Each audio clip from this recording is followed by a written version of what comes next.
Welcome to Let's Hear It.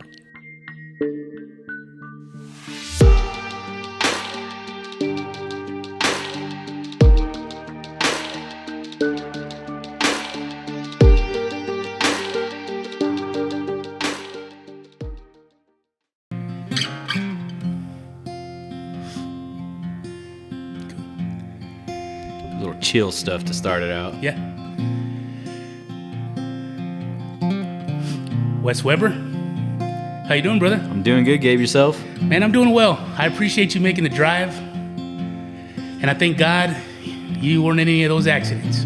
Dude, that was pretty rough coming through there and seeing two this evening. It's San Antonio, man. Yeah, no telling, man. If it drizzles, they're wrecking. Yeah, that's pretty much par for the course. But, man, I appreciate you having me on. I appreciate you coming. That was pretty exciting. You are from Live Oak County, which is where I'm from. Sir. Which yes, sir. happens to turn out as I've gotten older, I realize how extremely talented our county is. Well, it's just hidden. Very hidden, yeah. There's a lot of it, though. Yeah. Music, just all kinds of art. It's pretty crazy to see county of, what, 4,000, 5,000 people? Yeah. There's And a lot just of folks that come out of there. coming out of there. Yeah. And other things. Yeah. So when you're not playing music, what are you doing, man? Horse training. Horse training. I train horses for a living. Is that a corporate job? It is absolutely not. I left my corporate job in I guess 2014 to go make almost no money working for horse trainers to learn how to do it well. That's awesome. And made a career out of it. So. Man, I tell you what, that's the kind of thing where if you can work for yourself, if you can do something that you're passionate about, you know, money's important, but there's other things that are just as important at the end of the day. So yeah, I've got a lot of friends who have really good paying jobs, and once they get home at the end of the day, they just don't want to do anything. Yeah. And I wake up excited to go to work in the morning, and I get home excited to do something else in the evening because I've enjoyed my day, and that's something I don't want to sacrifice. No, dude, that's awesome. So how many ranches do you work for, or do you work for someone else? I work for individuals who send horses for training. So I train show horses. Okay. So like if you've seen Yellowstone, I know several of the guys on that show that have appeared, horse trainers that have guested on there. Oh, really? So what's the goal in horse training? To get them to perform? To win a lot of money. So it's specific events and rodeos, right? Well, so I don't do anything for rodeo. I do start some barrel horses and rope horses sometimes, so put like the first 30 to 90 days on them. What I do is rein cow horse. So reined cow horse, you do what we call a reining pattern, and one of the best reiners in the world, Andrea Fapani, describes that as figure skating on horseback. So there's this insane level of precision required, and you do several different maneuvers. You have to go. Have you ever seen the Charto rodeos? So they run those horses down and they stop them and slide forever. I have. Yes. We do something similar, but we do it with, far be it for me to say, a little bit more correctness and movement. And so we run them down and stop them. You have to spin them really fast around their hind end and then run really clean circles. And we do that, and then they kick out a cow, and we have to box it at one end, so show that we can control it on the short side of an arena, like where the bucking chutes would be at a rodeo. Then you take it down the fence, so you run it down the fence, get in front of it, make it turn, go the other way, do the same thing again to the other direction. Then you have to take it out in the center of the pen and run a circle either direction, so you can control that cow. So how long does it take to, get a horse trained from nothing to performing well? So typically, it depends on the horse, but the kind of standard in the industry, we start showing our horses as 3-year-olds, and we start training them as 2-year-olds, coming into their 2-year-old year. Okay. So like a horse that was born in 2019, you'll start riding them fall of the next year. So like November, December, because most horses, for quarter horses especially, they're typically born in the first 3 or 4 months of the year. Okay. So they're about 18 months when we start them, and then we'll show them that next year, or well, the year after the next year, I guess, really. So by the time they're 3, they've had probably 16 to 8 months of training on them. And then that's when they're kind of really ready. Now, you can do it in less time, but you're not really giving the horse a fair shot, and there's no, I guess, guarantee that you're going to be able to take them slow enough to keep them showing for a long period of time. Gotcha. And so you want to do it kind of slow and steady so that they stay sound and sane. Is there a preferred breed? Quarter horses. Quarter horses? American quarter horse is by far the dominant breed in it. And some paint horses do all right in it. Other than that, it's kind of a crapshoot. There are some standouts. There was a guy in the 80s that showed a Mustang and did really well, made finals at the Snaffle Bit Futurity, which is our major event. But that's the only time I've ever heard of that happening. It doesn't happen very often with anything other than quarter horses. That's crazy. So what else do you do outside of that? Just the music, or do you? Music's the big one. I like to go play festivals, write music, hang out with buddies and write. I mean, anytime I'm hanging out with somebody, I probably have a guitar with me. Ah, gotcha. And so that, visit with my friends and family. I've got nieces and nephews that I just love spending time with. So have you always been a songwriter too, or did that kind of come on later on? So that's an interesting question, because I thought that it was a fairly recent thing in the last 6-7 years. And then I started remembering, like, when I was a kid, I'd be riding my bike in the yard and just singing to myself. And they weren't songs I knew. I'd just be making them up as I went along. And I thought, I guess that was songwriting. Yeah. I didn't necessarily remember them the next day, but it kind of was that early kind of impetus, I guess, of songwriting in me. And then I've written since I was 14, nothing terribly good. When we went through our emo phase as kids in my generation, you were all writing these terrible lyrics. Y'all had you're a little bit younger than me, so y'all's emo phase was a little softer. We were pretty hard with The Cure, so. Yeah, y'all's was like, y'all's wasn't even an emo phase. No. Y'all's was like a mod phase almost. Like, Yeah. It was like Morrissey, The Cure, like that kind of stuff. It was like the gangster of emo. Yeah, it was darker somehow than ours. And ours was just like, oh no, she broke up with me, I gotta write a sad song about it, But there was that emo phase moment in high school, and I started writing, listening to bands like Fall Out Boy, Taking Back Sunday, Brand New, all that kind of stuff that was big at that point for kind of the indie kids, I guess. Well, not indie kids, the scene kids. And then as I kind of grew in my taste, I started listening to guys like Guy Clark and Townes Van Zandt, and those guys who really are considered premier songwriters of any generation that were around in the 70s, and kind of really changed the way songwriting kind of was approached, I guess. And then I kind of took cues from all of those different avenues and kind of created my own sort of thing. And it's funny, I like to think I write like Guy Clark, in the sense that, like, I try to keep everything simple, because to me, if you can get your message across simplistically, it's a better message. Right. Let the listener draw what they're going to draw from it. If you've said what you can say in the fewest amount of words, you've done your job as a songwriter. But then when I listen to my stuff, I'm like, I can also hear a ton of like mid 2000s pop punk influence in here too, and lyrical themes, the way I phrase things, but I still kind of hold to that Guy Clark simplicity. So it's kind of interesting when I listen back to my stuff. That's awesome, man. Do you come from a long line of songwriters, or are you kind of the family first? My great granddaddy wrote a lot and was a little bit of a cowboy poet. He ranched in Live Oak County forever. Other than that, not really a lot of art in our family. Yeah. But I did grow up, so we've got a spot on the ranch that we call the campgrounds, and that's kind of where we have holidays and stuff, and everybody gets together, sits around campfire with guitars. And a couple of my uncles would get there and have banjos, mandolins, fiddles, all kinds of stuff. And so I grew up around that campfire playing old cowboy songs with them and singing, and learning all that kind of stuff. And one of those uncles was my Uncle Mike, who was actually in Nashville at the time as a songwriter. Really? That's and awesome. So he had moved from Beeville to Nashville to do that. Is Mike Weber as well? No, Mike Seals. Okay. Michael David Seals is his recording name and writing name. Cool. But he had a few songs that got recorded. One, I think, was a #1 in Japan, weirdly enough. Really? But that's kind of his passion. So it kind of taught me, like, hey, anybody can do this if you work hard enough and want it, you know? So good or bad, it's doable by everybody. Yeah. So that's awesome, man. So what are we going to hear tonight? So I'm thinking I'm going to play my last single, Radio Play, a song off of my first EP called Handy. We'll probably do Fresher Air, which is one that's on my upcoming album next year. What's your first album called? My first EP is, what is it called? Mistakes Are Made. Okay. Mistakes Were Made is my first EP. My second EP is the Trophy Room EP, because it was recorded in the Trophy Room on one of my buddy's ranches. And it's just a big open room. The acoustics are great. And the next record, I have no idea what we're going to call it yet. So. I'll text you some inappropriate record titles. Maybe you can use one. They might fit it, honestly. Like, thematically, this one's, my last EP was pretty thematically, like, not, don't show your kids, you know?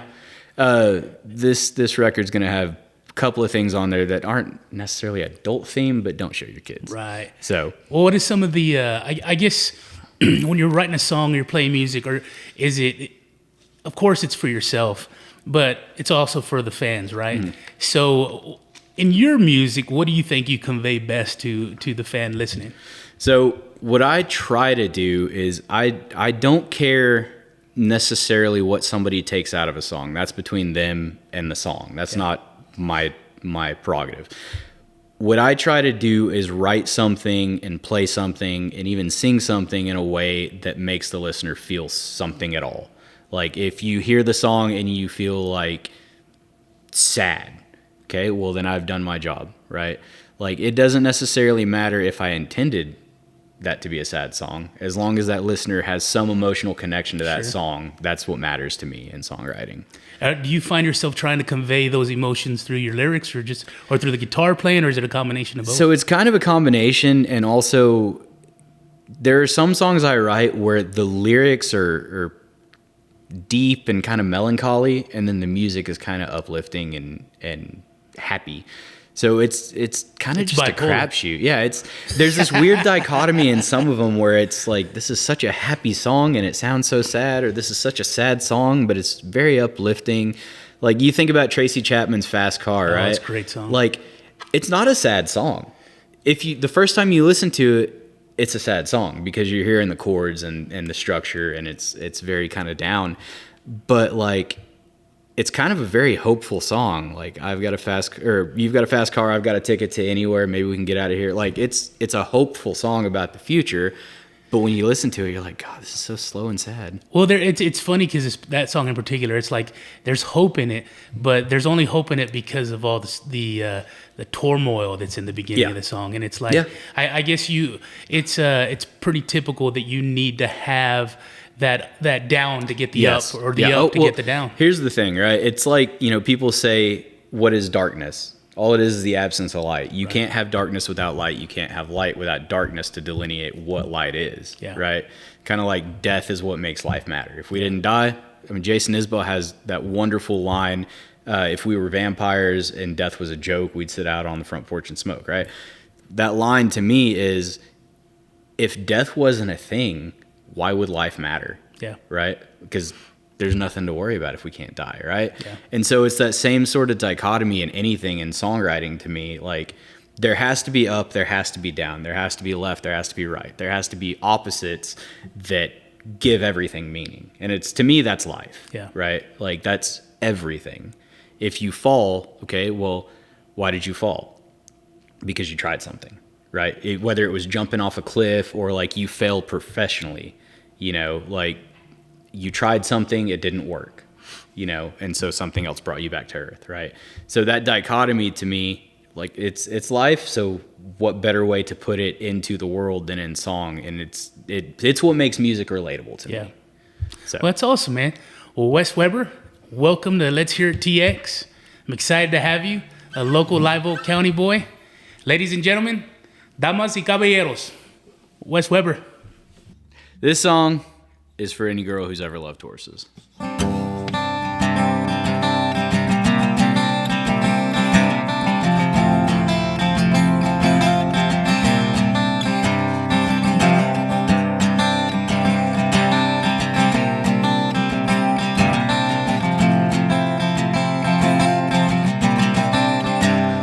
She sits pretty as a mural, painted by a master's hand, as she rides into the world and starts to execute her plan. She's been working for the end game through the summer and the fall, and she knows she's gonna hear her name when placing's all her call.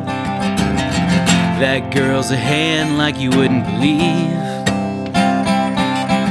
She's damn determined to reach her dreams. She's put in hour and hour to get this far. That girl's a hand like you wouldn't believe.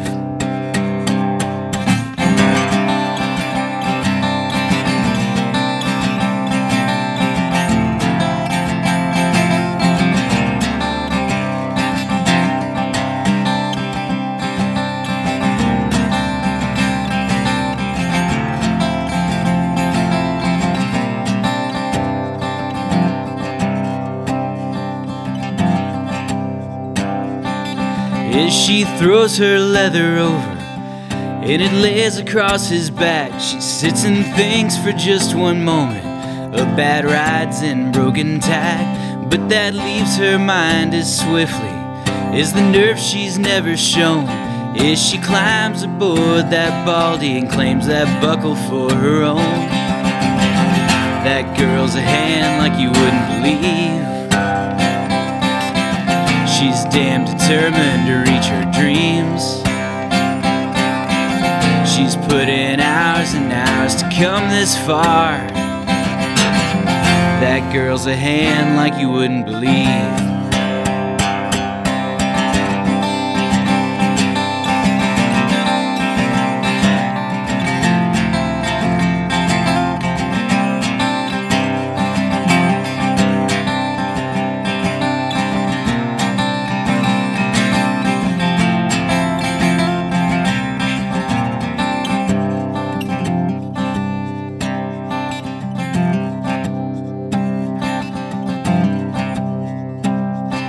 She sits pretty as a mural, painted by a master's hand, as she rides into the world and she executes her plan.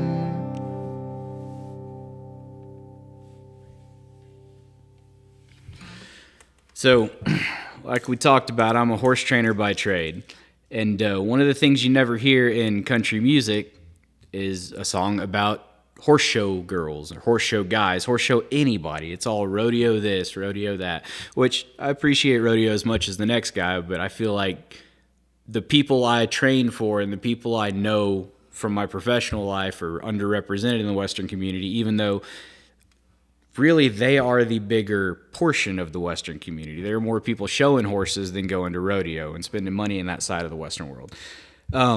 So that was kind of a love letter to the industry I work in, and the industry is predominantly women. Most of our owners, most of our non-pros who are the non-trainers that ride with us, most of our youth competitors are women. And so I thought, what better way to show appreciation for that side of the industry and the people that allow me to make a living than to write a song, you know, basically thanking them. That whole song is about somebody, you know, a young girl who's working hard to get to where she wants to be in that community, go out there and achieve her show goals. So that one means a lot to me. That's my most streamed song, and I feel like it's because it's so relatable to the people that hear it, that are in that segment of the world. All right, this next song is called Radio Play. It's my last single, and I really like it. It's a song about pursuing something as a career while also pursuing something that you just have dreamed of doing forever, in hopes that somebody might take it seriously. Now, I could never not be a horse trainer. I love it way too much. But I could also never not be a musician. Like, the two things that kind of give me life when I wake up every morning, I'm very passionate about and enjoy. And so why would I just choose one? But this song is about kind of choosing to choose both to varying levels of success. The song's called Radio Play.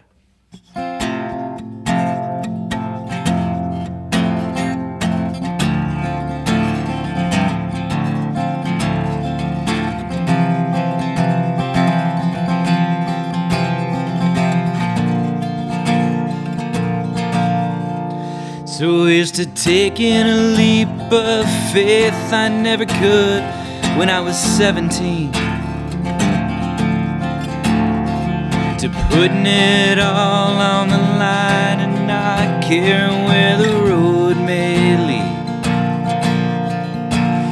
Lord knows I've never been the kind to settle for complacency. Life is all about grinding to get where you're meant to be. So I wake up early and go to sleep late, trying to cram 20 hours in a day, riding half-broke horses, putting life on a page, searching for some radio play. Searching for some radio play. I picked up my first guitar at a shop just on the edge of town. Took a few years trying to find how I wanna sound. They say there ain't no money in music, you can't make a career that. So I took to living most of my life on a horse's back. And I wake up early and go to sleep late, trying to cram 20 hours in a day. Riding half-broke horses, putting life on a page, searching for some radio play. Searching for some radio play.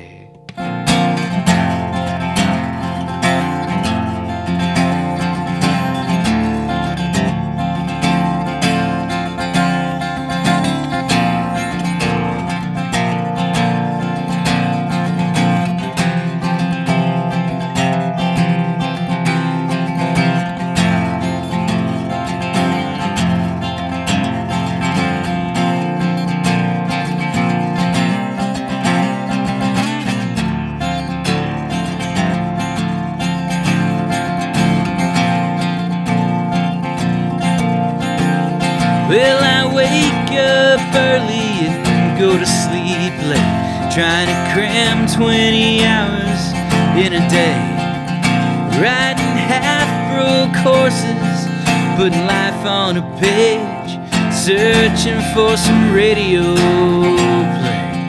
Yeah, I wake up early and go to sleep late, trying to cram 20 hours in a day.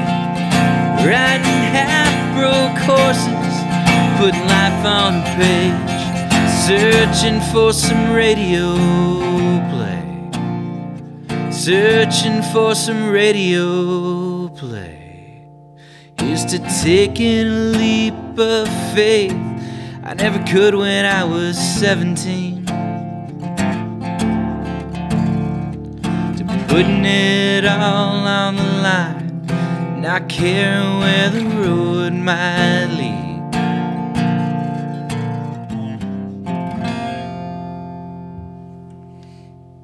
That's a fun one. Let's see, what are we gonna do next here? We did handy, we did radio play. Screw it, let's do a dirty one.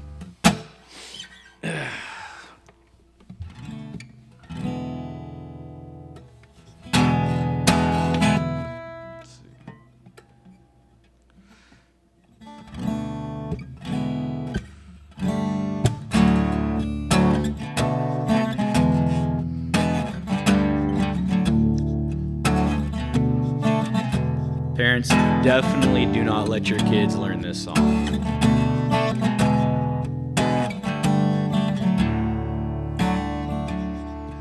You'll know what this one is about. And if you don't, I'm sorry.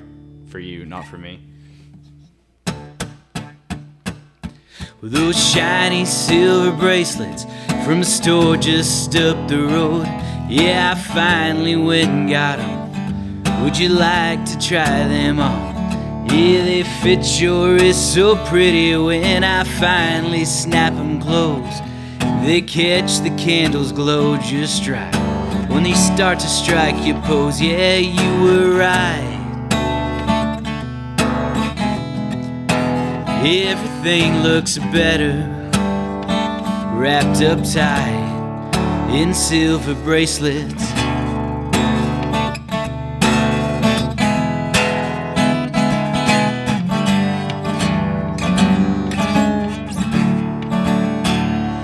Wear one right where it's supposed to be, leave one hanging on the frame. When you're feeling extra special and you can't recall your name, so you give yourself a new one till the real one comes to you. Yeah, we'll use it for a little while, it'll never leave this room. Oh, you were right. Everything looks better wrapped up tight in silver bracelets. Baby, you were right. Everything looks better wrapped in silver bracelets.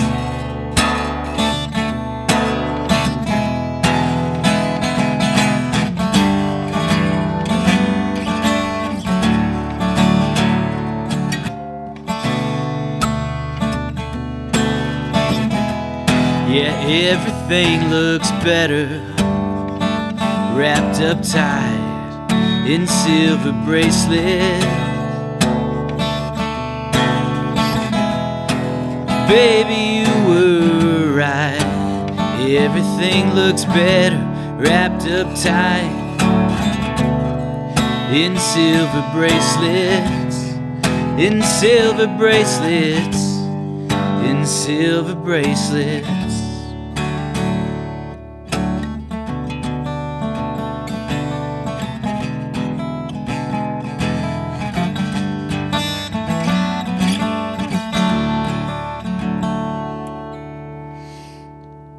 Again, if you can't figure out what that song is about, yeah, I don't know what to tell you. Also, Mom, Dad, Grandma, if y'all are watching this, I'm sorry.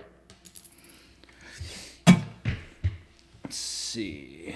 Here's a song called Fresher Air. I don't really even know where this song came from. I just wrote it one night, and I thought this is kind of a really neat song. So it's going to be on the upcoming album, and if you're from Corpus, you will probably know some of the landmarks in this song.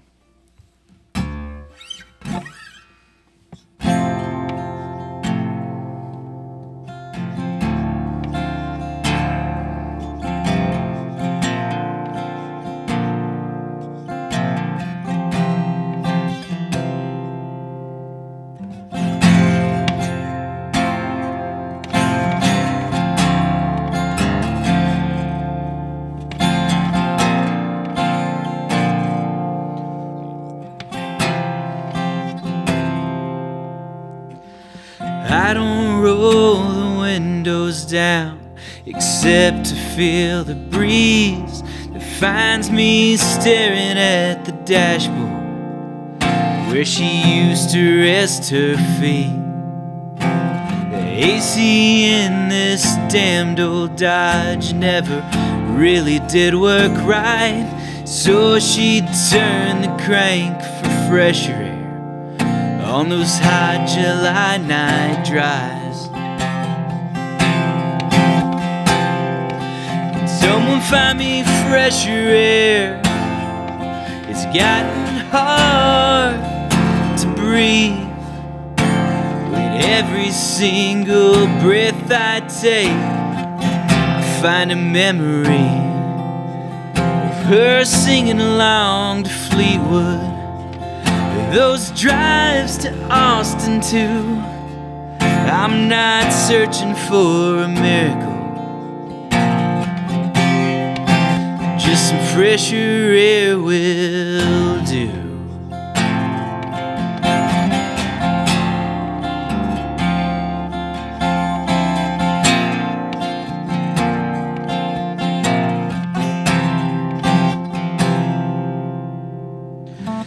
Every time I take the turn, head down Ocean Drive, I'm reminded how she used to keep her phone between her thighs. She gets so excited when her favorite song came on, and she'd jump up just a little and she'd lose it on the floor. Can someone find me fresher air? It's gotten hard to breathe when every single move I make I find a memory of her singing along to Journey, those drives to Baton Rouge. I'm not searching for a miracle, fresher air will do.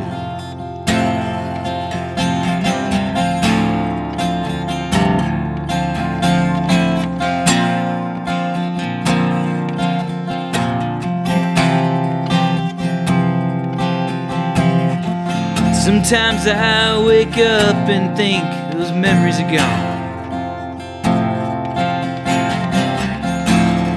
Then through the day they come back twice as strong.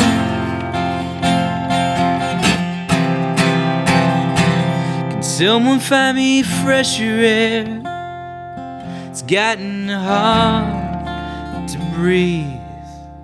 Every single move I make, I find a memory.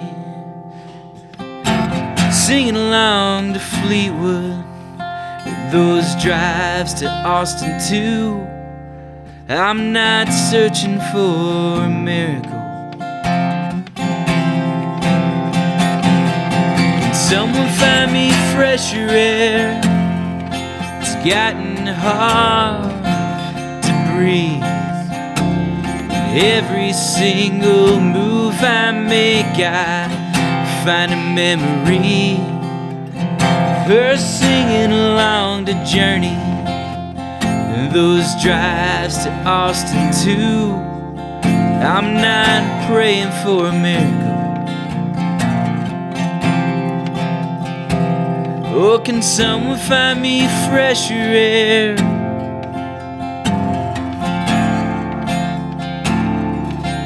Just some fresher air. Some fresher air will do.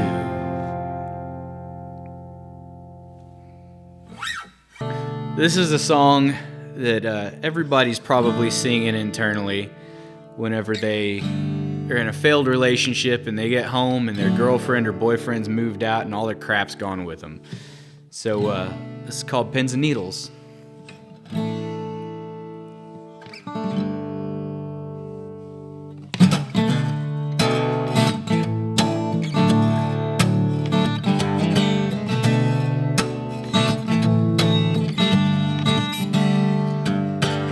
I put my key in the lock and I turn it real slow,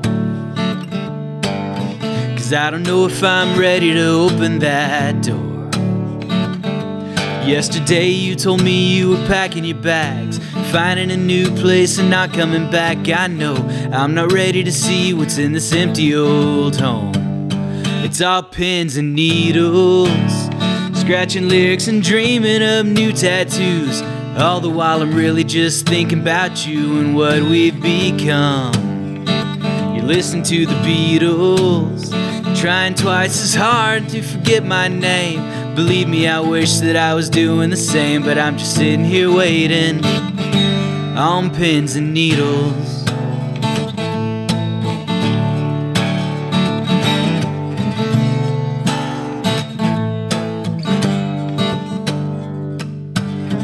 All that's left is the mirror on the living room wall, and a couple of pictures you don't need anymore. Well, you could've just burned them, I pretend not to care, like you never were happy living in here. I'll say I'll throw them out in the morning, but we both know I won't. It's all pins and needles, scratching lyrics and dreaming of new tattoos. All the while I'm really just thinking about you and what we've become. You listen to the Beatles, trying twice as hard to forget my name. Believe me, I wish that I was doing the same, but I'm just sitting here waiting on pins and needles.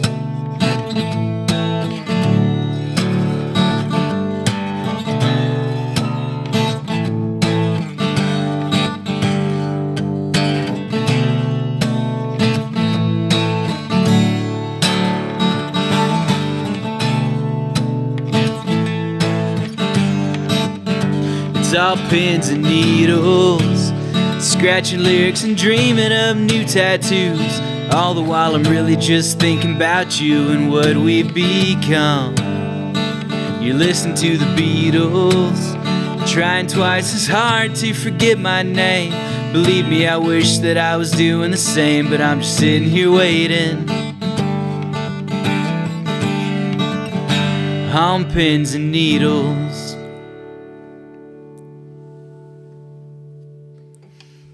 That's a fun one. I write some depressing shit, don't I? My mom's always getting after me when I show her a new song, which is very rarely at this point because I never write anything happy.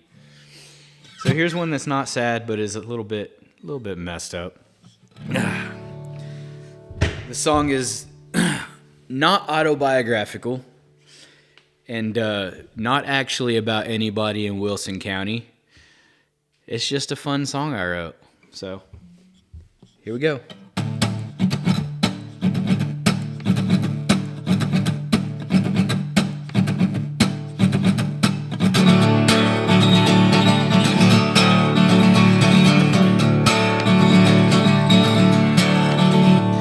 Those Wilson County women, they all know my name. Everyone who's spent the night beside me feels the same. They try so hard to hate me, well, they'd love to see me fall. But when they're looking for a good time, they can't resist my call. So I treat them to a little fun before I send them on. Those Wilson County women know they never will stay gone.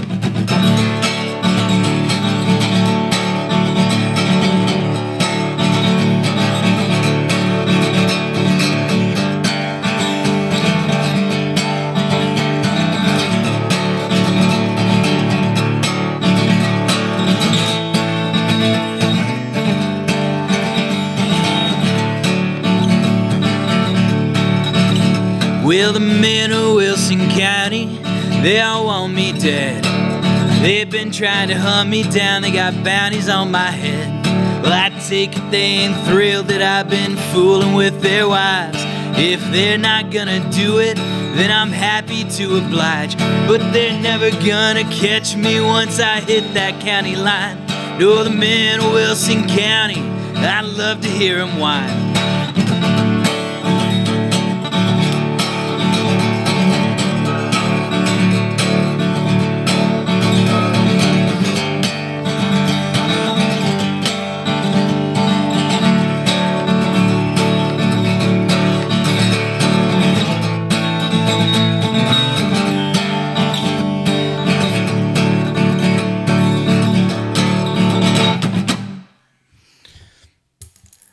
That's always a real crowd pleaser. Married couples love that song. Well,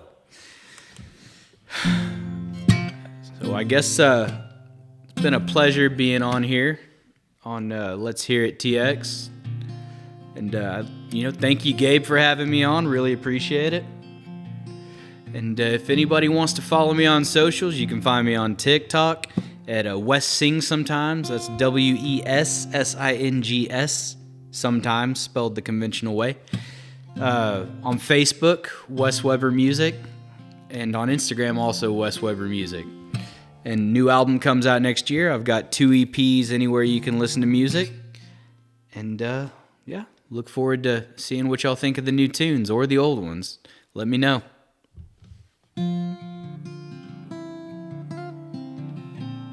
Hope y'all enjoyed.